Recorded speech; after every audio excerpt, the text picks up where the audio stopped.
Early 1900s में जब USA में एक महिला ने अपने पैर के बाल शेव किए तो वो एक नेशनल न्यूज़ बन गई। ये वो समय था जब महिलाएं अपने पैरों या अंडर आर्म्स के बाल शेव नहीं करती थी, पर फैशन बदल रहा था। बिना स्लीव की ड्रेसेस पॉपुलर हो रही थी और इसी का फायदा उठाकर कंपनीज ने सोचा कि महिलाओं से भी शेविंग करवाई जाए ताकि रेजर्स और शेविंग क्रीम ज़्यादा बिकें। ईयर 1915 में जिलेट कंपनी ने लॉन्च किया पहला रेजर जो स्पेसिफिकली महिलाओं के लिए था और उन्होंने टारगेट किया अंडर आर्म हेयर को। उसके बाद एक वुमेन्स मैगजीन में फुल पेज एड जाने लगे जो बॉडी हेयर को गंदा बताते थे और मॉडर्न और सभ्य बनने के लिए बॉडी हेयर को शेव करने को कहते थे। My skin, sensitive and irritated, so I choose Venus Extra Smooth Sensitive.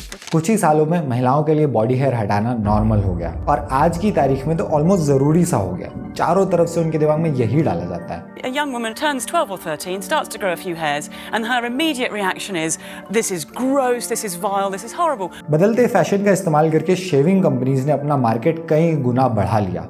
ये बस एक उदाहरण है मार्केटिंग मैनिपुलेशन का, जहाँ पहले प्रोडक्ट बनाया गया और फिर उसकी डिमांड पैदा की गई। लेकिन लोगों की जेब से ज़्यादा पैसे खींचने के लिए ऐसे कई टैक्टिक्स आज भी इस्तेमाल किए जा रहे हैं जिनके बारे में जानना हमारे लिए ज़रूरी है ताकि हम अपनी मेंटल हेल्थ, अपनी फाइनेंशियल स्टेबिलिटी और इस प्लैनेट की हेल्थ को बेहतर कर सकें। The best iPhones we've ever done. Advanced New Glide Ride front suspension with a whole new design and handy new travel sizes of Gillette Good Grooming products. जब आप एक स्मार्टफोन खरीदते हो तो जैसे जैसे उसकी बैटरी इस्तेमाल होती है वैसे वैसे उस बैटरी की स्टोरेज कम होने लगती है, आउटपुट घटने लगती है और ओवरऑल क्वालिटी भी गिरने लगती है।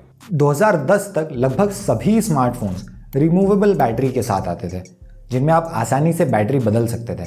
लेकिन जल्द ही कंपनीज ने सील्ड बैक कवर वाले डिवाइसेस बनाना शुरू कर दिए जिनमें बैटरी को हटाना बहुत ही मुश्किल था क्योंकि वो बहुत अंदर ग्लू से चिपकी होती थी। Can you imagine trying to pry out a hot lithium battery?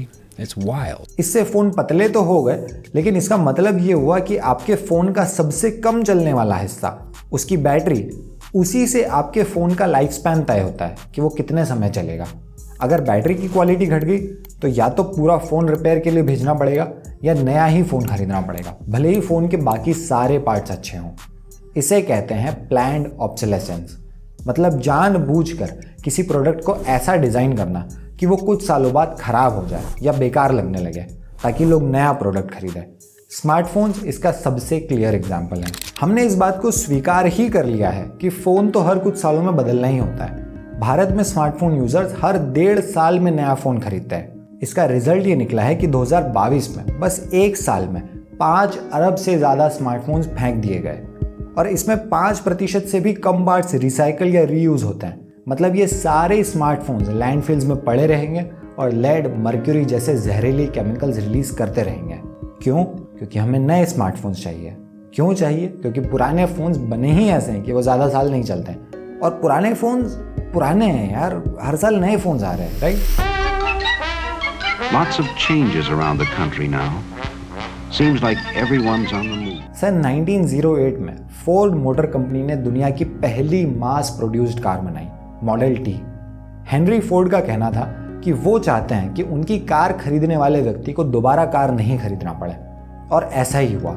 1920s तक अधिकतर लोगों के पास कार्स थी और किसी को नई कार की ज़रूरत ही नहीं थी। सड़क पर हर जगह काली मॉडल टी घूम रही थी। ऐसे में उनकी राइवल कंपनी जनरल मोटर्स के सीईओ को आइडिया आया कि हर साल नए कलर्स और नई डिज़ाइन की कार बनाई जाए ताकि लोगों को लगे कि उनकी कार पुरानी हो चुकी है और ये तरीका सक्सेसफुल रहा। New Glide Ride front suspension with a whole new design and Chevrolet's new valve and head turbo fire V8 engine. लोग अपनी कार खराब होने पर नहीं, एक नए मॉडल की कार पसंद आने पर नई कार खरीदने और पुरानी कार बेचने लगे और वहीं से ये कॉन्सेप्ट पॉपुलर होने लगा।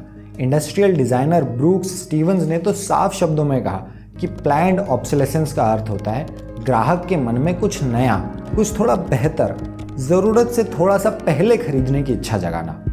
आज की तारीख में ये हर दूसरे प्रोडक्ट में हो रहा है, होम अप्लायंसेस से लेकर टीवीज़ और लैपटॉप्स तक।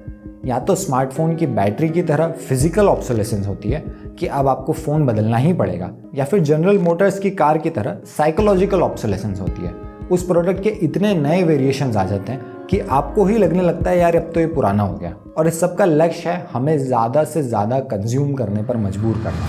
सस्ते कपड़े, फास्ट फैशन इसका एक बहुत बड़ा उदाहरण है। ये कपड़े लो क्वालिटी मटेरियल से बनते हैं ताकि कुछ बार पहनने पर उनमें वो चमक नहीं रहे। और फैशन में इतने ट्रेंड्स बदलते हैं, इतनी नई डिज़ाइन हैं कि आपके पास जो कपड़े हैं वो अच्छे भले होते हुए भी आउटडेटेड लगने लगते हैं। यार ये फ़ोन थोड़ा पुराना हो गया है, यार ये कपड़े मैंने काफ़ी बार पहन लिए हैं। ये सेंटेंसेस हमारे लिए नॉर्मल हो गए, जबकि ये आइडियाज़ हमारे दिमाग में ब्रांड्स और कंपनीज ने ही डाले हैं कि हमें हर थोड़े समय में कुछ नया खरीदते रहना है। और थैंक्स टू टेक्नोलॉजी किस व्यक्ति को एग्जैक्टली किस मोमेंट पर क्या चीज़ बेचना है ये भी कंपनीज को पता चल गई है। आपने नोटिस किया होगा, आप किसी के साथ चैट पर शादी में जाने के लिए एक नई ड्रेस खरीदने की बात कर रहे हो सकता है आपने एक दो बार गूगल पर सर्च किया हो, और फिर जब आप शाम को इंस्टाग्राम खोलते हो तो आपको ट्रेडिशनल कपड़ों के ही ऐड्स आने लगते हैं, एग्जैक्टली वैसे जैसे आपको चाहिए थे।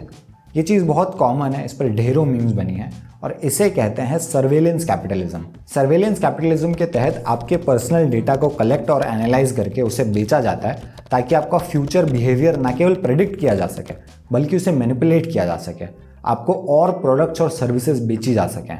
2012 में टारगेट रिटेल कंपनी ने एक स्टैटिस्टिशियन को हायर किया जिसने ढेर सारे डेटा को एनालाइज करके 25 ऐसे प्रोडक्ट्स की लिस्ट बनाई जिन्हें कि अगर साथ में खरीदा जाए तो इसका मतलब है कि वो महिला प्रेग्नेंट है। इस इंफॉर्मेशन का इस्तेमाल करके टारगेट उन्हें प्रेगनेंसी और बच्चे से रिलेटेड कूपन्स मेल करता था। कुछ समय बाद बहुत गुस्से में एक फादर टारगेट के स्टोर में आते हैं और पूछते हैं कि उनकी टीनेज बेटी को बच्चों के कपड़े के कूपन्स क्यों भेजे जा रहे हैं।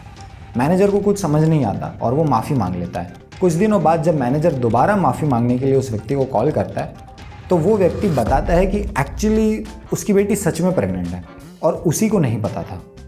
अब ये स्पेसिफिक स्टोरी सच हो या ना हो, क्योंकि ये बस एक स्टोरी है जो एक जर्नलिस्ट ने लिखी थी कि ऐसा ऐसा हुआ, पर यह बताती है कि सर्वेलेंस कैपिटलिज्म किस लेवल तक हमें ट्रैक कर सकता है। और इस तरह के टारगेटेड एड्स हमारी जेब से पैसे निकालने और हमारा कंजम्पशन बढ़ाने में सक्सेसफुल भी होता है, क्योंकि ऑनलाइन शॉपिंग की जो प्रोसेस है ना वो अपने आप में एडिक्टिव है। नए नए प्रोडक्ट्स देखना, लिस्ट बनाना, कैशबैक्स और डिस्काउंट्स का डोपामिन हिट्स, ये सब मिलकर हमारे दिमाग की न्यूरोलॉजी के साथ खेलते हैं। मैं हाल ही में साइकाइट्रिस्ट एना लैम्की की किताब डोपामिनेशन पढ़ रहा था और उसमें वो बताती है कि कैसे उनके एक पेशेंट के लिए ऑनलाइन शॉपिंग एक एडिक्शन बन गया था।